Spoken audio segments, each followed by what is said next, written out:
Eagles. All right, so we're back again, and we have our OC. Now, this happened like a couple days ago, and I really didn't know how to think about it. I had it in my mind it could be one of two things.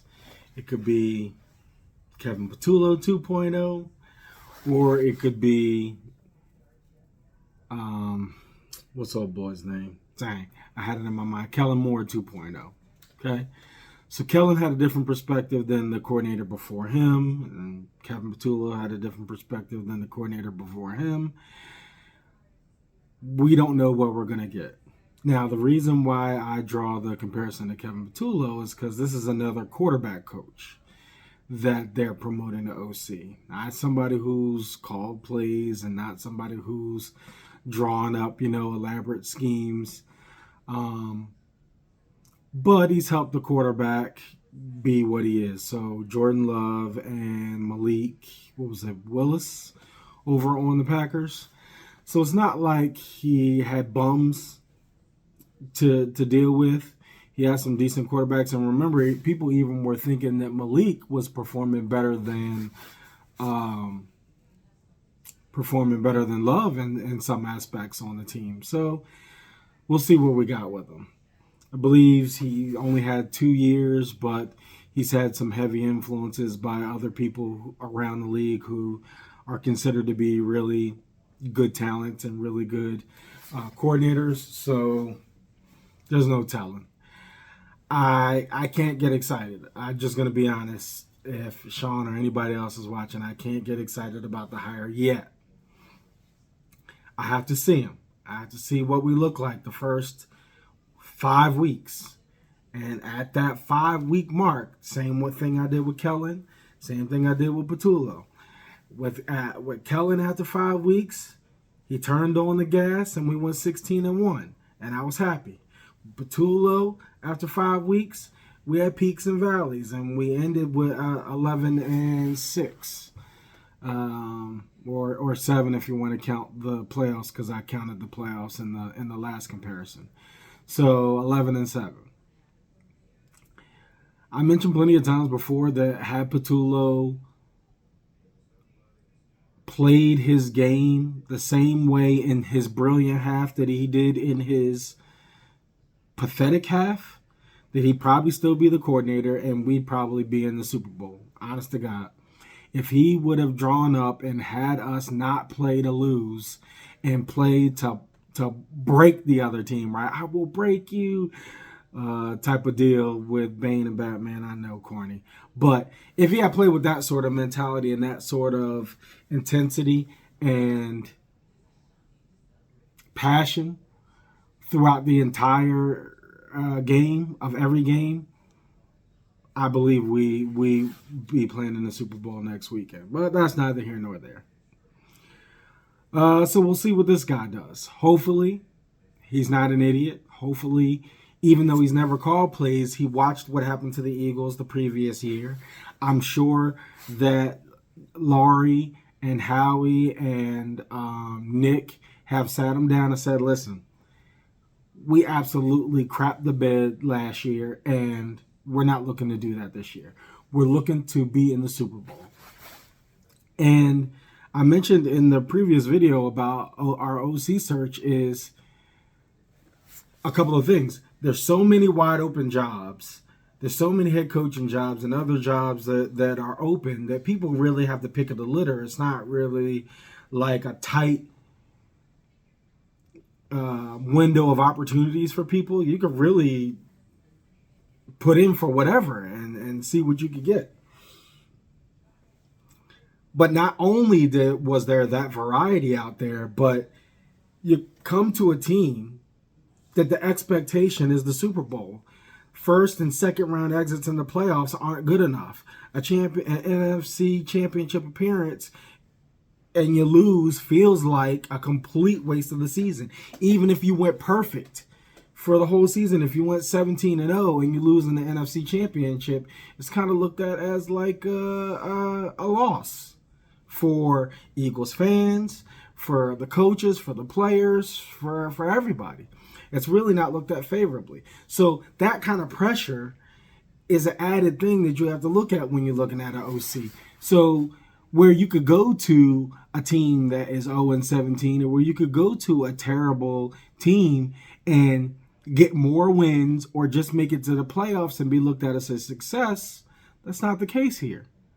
So that doesn't make the job look that good or that favorable, because getting to the Super Bowl, even if you're amazing, is hard, right?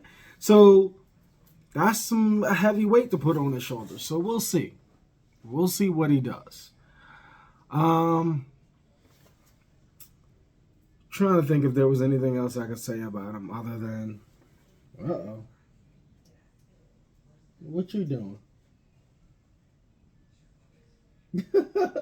Why every time you come in here you got your food on your face?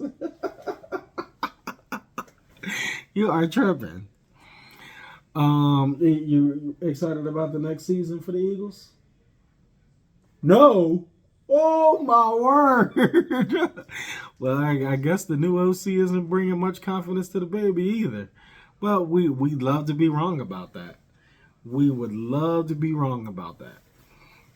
And I think we picked up somebody else too.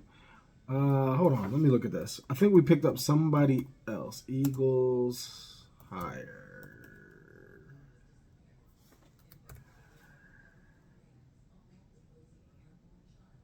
It was Mannion and somebody else.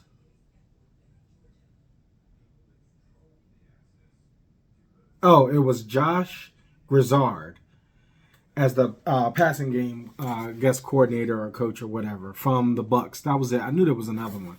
So with the combination of the two, and Hurts repeatedly saying, hey, don't put the cuffs on me. Let me loose. Let me do things. Let me call audibles and let me, read the defense. And he's done that in the past, which was so frustrating. You saw in the Super Bowl, in Super Bowl 59, when the protection broke down and the plays broke down and nobody got open, he scrambled. And he made huge gains in Super Bowl 59 when stuff hit the fan. Now, that's not necessarily audible, but that's him getting out of trouble. Audible will be more like changing the play call to be something more successful. We have seen that, and I can't remember. It was sadly in the epic collapse year where he did it more. In that stretch where he had beat all the best teams and he went 10-1. Bills was that last great win in the overtime thriller. You saw him do that more. And I mentioned it. I mentioned it in that game where he was giving the ball to Swift. The play was to go one way. And he said, no. The coverage is breaking down that way. He didn't say it. But he shoulder checked him and held onto the ball longer and redirected him. He had done that plenty of times in the past. What I would like to see from these new coordinators is giving him what they think is a great play, but letting him know that he has the authority and the know-how to be able to see what was given, and if they're reading the play, okay, change it. Do something different. And be able to come to the line with 2 or 3 plays in mind based on the original call. And change it up. I'd love to see Hurts do that some more, right? Not necessarily ignore the OC, but if he sees that play is getting ready to get blown up, like we did that so many times where you'll see a play, a quick pitch to the sideline for a wide receiver that a lot of times in a lot of games I saw Aaron Rodgers do, I see a lot of quarterbacks do it, Josh and all of them. It'll be a quick toss to the side to a wide receiver, and they'll make big gains, right? However, in those plays, they're not on one-on-one coverage where the person that's guarding them or the person that's going to be running up to get them is just going to free form right to them. So if Jalen sees that's getting ready to happen, that the wide receiver, he did this to Smitty a couple of times, and Saquon, where he would throw it to him and it would get immediately blown up. If he looks at that coverage and sees, okay, here was the play call, great play call, but they read it and now I need to do something different. He needs to do something different. He absolutely needs to do something different. Because those were like demoralizing. And Smitty got hit hard a couple of times when they did that. So I hated seeing that. The play works. We've seen it work plenty of times. It's just that you have to do it in the right moment. Hurts and the Eagles cannot come out with the same old stuff. They can't come out with the same stuff. And it's not to say that the same stuff doesn't work, right? I heard a stat with Nick and Wads and them talking about Hurts. Talking about how many quarterbacks threw for more yards and threw for more touchdowns. And you look at they didn't put up the list of who they were, because you could have probably gone down that list and saw who of them went to the Super Bowl, played in it. Let's start there. Played in it or won it. Now, we know Mahomes has dominated it for the last bunch of years. He's won. He's been to 5. He's won 3, lost 2. So that doesn't leave a whole lot of room for everybody else, because it was him versus Tom. So that's one quarterback. It was him versus Hurts twice. It was him versus Purdy once. And I think it was him versus Garoppolo once. Is that who else he played? So he beat the 49ers twice, beat the Eagles once, Eagles won once, and Tampa Bay. I think those were the QBs. So I don't care who threw for 4,000 yards. I don't care for who had more touchdowns. I only care about the plays and the momentum being successful and getting us where we need to go. Now, he did say, to point to credit to Nick, he did say, can you win with Hurts like this? Absolutely, because they did the previous year. Can you have the most points scored in the playoffs? Absolutely, because we've seen Hurts do it. So it's not that doing the same thing is bad. It's that it can't be the only thing that you do, so that you give defenses different looks, different things to guess on, different coverages to build up. And one of our key things with the brotherly shove used to be that it was always 1st and 8 or 1st and 9. We only needed 9 yards or 8 yards, and then we could do it. And a lot of times in those short yardage situations last year, even if we didn't need to use the brotherly shove, we played ourselves. It would be like 3rd and 2 or 3rd and 3. Listen, 3rd and 2 or 3rd and 3, run twice. You could just run it. Every one of your running backs could produce you 1 or 2 yards a run, as long as the O-line didn't let them get blown up in the backfield. Now, that did happen quite a bit, so we'll be fair. The O-line did let some of those running plays get blown up in the backfield. But I'd take my chances on 2 runs on 3rd and 3 or 3rd and 2 versus 2 throws or 1 throw that gets intercepted, or now you're at 4th and 3 and you can't do the shove, right? That's kind of where I'm getting at, where you can't do the shove. Because that used to be our bread and butter, and there was a stat that we only converted 67% of them, where the Bills had taken over, and I think they were at like 89 or something high. It was really high, but they were the number 1 converter of it and took over in place of the Eagles. So stopping penalties is stopping, not causing penalties. My mind's so frazzled. Is going to be huge on that, because a lot of those places where we could have run them, we got false starts and it backed us up. If we can get back to running it cleanly, then we can bring it back as a weapon. I don't think it's going to be outlawed, because the only reason it was going to be outlawed is the Eagles were just dominating the league with it. They looked so pathetic with it last year that it's probably off the table to even think about getting rid of it, which could work in our favor. But yeah, we just have to be more creative, and we have to open up the field some more. I'm not saying that he has to turn into or be anybody but himself, or play any other game but the game that he wants to play or can play. But we've seen it that The times where he's been called to throw, like in that Rams game or like in previous years, he can do it. It's like in the Super Bowl, he can do it. We just need OCs and play callers that scheme up our players to be in the right positions, to get open. You watch some of these other games, and these guys are so wide open and have so much separation. It's very rarely where you get a highly contested catch. And when you do, it's fantastic. It looks great. It's a tribute to both the quarterback and the wide receiver that catches it. But a lot of these catches are crossers, or where they've made good schemes where the guys are open with 2 to 4 yards of separation, where the quarterback has no problem just pitching it to them. And then they get a couple of extra yards, if not more, after the play. That's all we really need. We just need a little something extra on top to make us successful. And then we can get back to being dominant. We can get back to competing at the highest level. It's funny that what the change of personnel can do for you, right?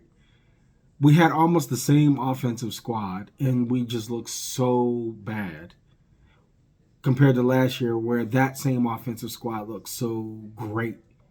And then this year, the defense, where it had changed up core pieces, still looked great. Still looked as good as last year. Just in different capacities, just in different ways, but it still looked great. Now, of course, O-line and other factors played into it. We're not going to sugarcoat it. Our guys, if we keep them, have to step up. If Lane and Mylott and all those guys come back, they got to clean it up. They have to. Penalties and blown coverage and blown blocks and not creating those huge gaps. And our wide receivers have to get open and catch the ball. And, drops are a thing. But that, again, that's not the main thing. It's too many small things put together. Death by 1,000 cuts is the reason why we failed so miserably last year. It wasn't one big slash across the throat or the stomach. It was death by 1,000 cuts. And we have to bring that in.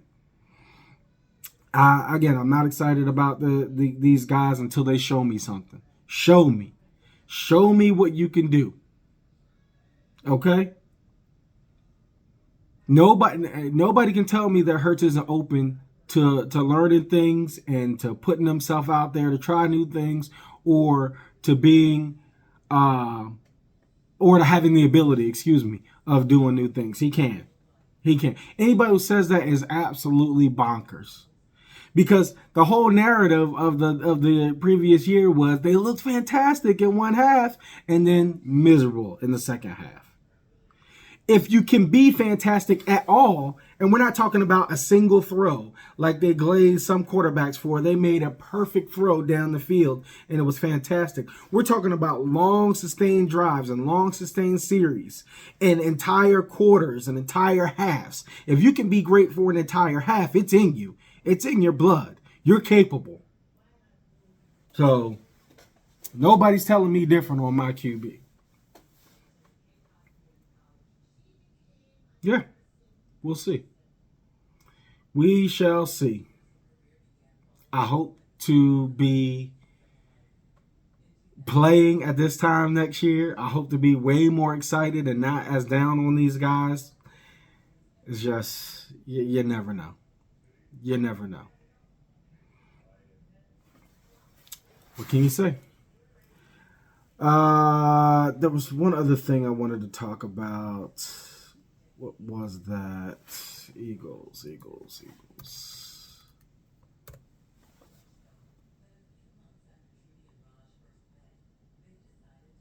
I can't think of it. I just wasted 10 seconds. I can't think of it. If I think of something else, I'll bring it up. Or if I have some more opinions, I'll bring it up. Oh, it just popped back in my mind.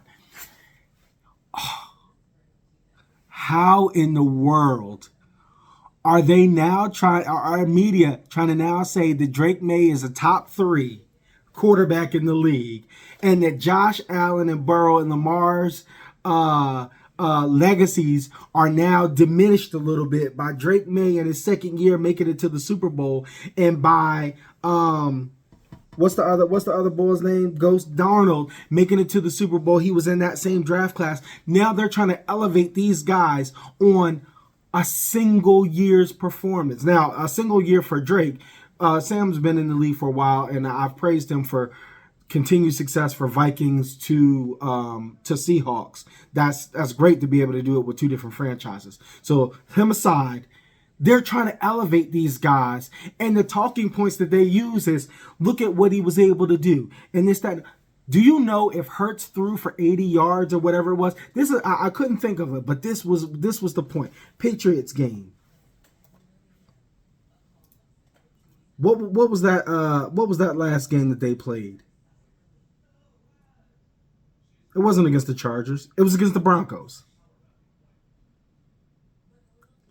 If Jalen Hurts was 10 for 21 at 86 yards, for 86 yards, he will be hung up by his toes and castrated by everybody. They will talk about how he can't do anything, how he is the worst QB in the league. But now Nick and used to be the Eagles guy. Now I forgot his name. Not Brew. Wilds want to elevate. I know this is his team, but these are horrible takes. Now he's a top 3, and Josh and all of their legacies are now stained by him. Oh, and now Josh and everybody has to deal with Drake in the AFC every year. Have they learned nothing by being analysts, by crowning people too early? Have they not learned from their mistakes? You have to have sustained performance. And then Nick, he even says it in like 10 seconds later. He's like, well, you know, Patrick is all the way up here because he has sustained performance. He has all these years. Meanwhile, Patrick's last 2 years, even by Nick's standards, he has not played as well. But they have gotten to the Super Bowl. So that's his go-to. He didn't play as good, but he got to the Super Bowl. But then they don't include Hurts in that conversation at all. Hurts has been to 2 Super Bowls. Lamar and Burrow and Allen have not. Burrow's been to 1, but he lost 1. They keep giving him credit, Burrow credit, for 5 years ago. Where's the sustained performance? Who cares about these 4,000 yards and 25 touchdowns? These guys aren't even in the playoffs. The takes are absolutely mind-boggling. How they attempt to elevate other people and bring down some other folks. That was absolute craziness how they did that. Then they had a segment about Hurts later, which we talked about at the beginning with the yards. It was like, come on. And then in that same breath, you're like, yeah, you can win a Super Bowl with Hurts. You saw that. But he doesn't diminish the other guys. He's not elevated above the other guys for sustained performance in the playoffs every single year. Even his first year as a starter. His second year as Drake May's first year was bad. He was like 4 and 13 or something. Can't remember. But it wasn't as good. Now his second year, he progressed. Great. Happy for him. But I just don't like these takes because with these stat lines and with in 133 yards, or 86 yards, you'd be like, Hurts is horrible. And then Greg was like, I can't see Jalen getting better because 12 years ago when he played Mahomes, and I'm exaggerating, that was the best we've ever seen.